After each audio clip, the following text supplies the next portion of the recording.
Good morning students. आज हम पढ़ेंगे 5-9 काल। काल को इंग्लिश में क्या कहते हैं? टेंस। जैसे यहाँ जो वाक्य दिए गए हैं उसमें क्या लिखा है? राम ने रावण को मारा था, बच्चे खेल रहे हैं, लड़की गीत गाएगी। उपयुक्त वाक्यों में प्रयुक्त क्रिया शब्दों में मारा था, खेल रहे हैं और गाएगी, ये क्या बता रहे हैं? समय के बारे में बता रहे हैं। चल रहे समय के बारे में, बीते हुए समय के बारे में और आने वाले समय के बारे में। अतः क्रिया के जिस रूप से काम के होने का समय ज्ञात हो उसे हम काल कहते हैं। तो काल की परिभाषा क्या है? क्रिया के जिस रूप से यह ज्ञात हो कि क्रिया किस समय हुई है उसे क्रिया का काल कहते हैं। और काल के भेद कितने होते हैं? काल के 3 भेद होते हैं: भूतकाल, वर्तमान काल और भविष्यत काल। सबसे पहले हम पढ़ेंगे भूतकाल के बारे में। क्रिया के जिस रूप से यह मालूम हो कि काम बीते हुए समय में घटित हुआ है उसे हम भूतकाल कहते हैं। जैसे वह खेल रहा था, उसने पुस्तक पढ़ी, वह खाना खा चुका था।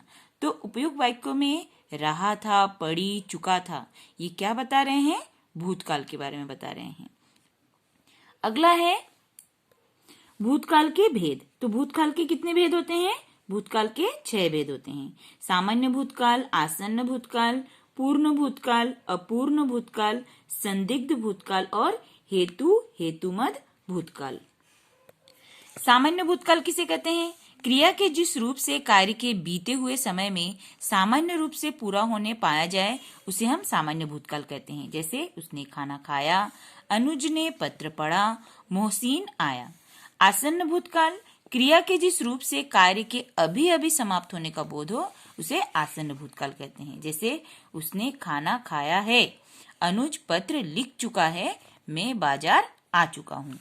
पूर्ण भूतकाल क्रिया के जिस रूप से कार्य के भूतकाल में बहुत पहले समाप्त होने का बोध हो उसे पूर्ण भूतकाल कहते हैं। इन क्रियाओं के अंत में था, थे, थी जुड़े हैं। जैसे वे खाना खा चुके थे, अनुज पत्र लिख चुका था, मैंने निबंध लिखा था। तो ये क्या दर्शा रहे हैं? पूर्ण भूतकाल।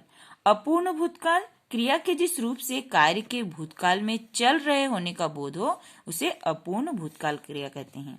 जैसे वाक्यों के अंत में क्या होता है? रहा था, रहे थे, रही थी। वह खाना खा रहा था, अनुज पत्र लिख रहा था, रेखा भाग रही थी। संदिग्ध भूतकाल ऐसी क्रिया जिसके भूतकाल में होने में संदेह होता है उसे संदिग्ध भूतकाल कहते हैं। जैसे वह खाना खा चुका होगा, अनुज पत्र लिख चुका होगा, माँ ने खाना बना लिया होगा। और हेतुमद भूतकाल क्रिया के जिस रूप से यह ज्ञात हो कि कार्य भूतकाल में किसी कारण से पूरा न हो सका है उसे हेतुमद भूतकाल कहते हैं।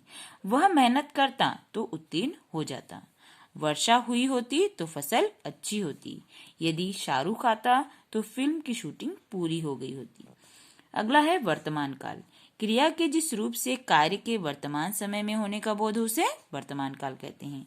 जैसे बच्चे क्रिकेट खेल रहे हैं, नेहा विद्यालय जाती है, नौकर झाड़ू लगाता है, सुरेश पढ़ रहा है।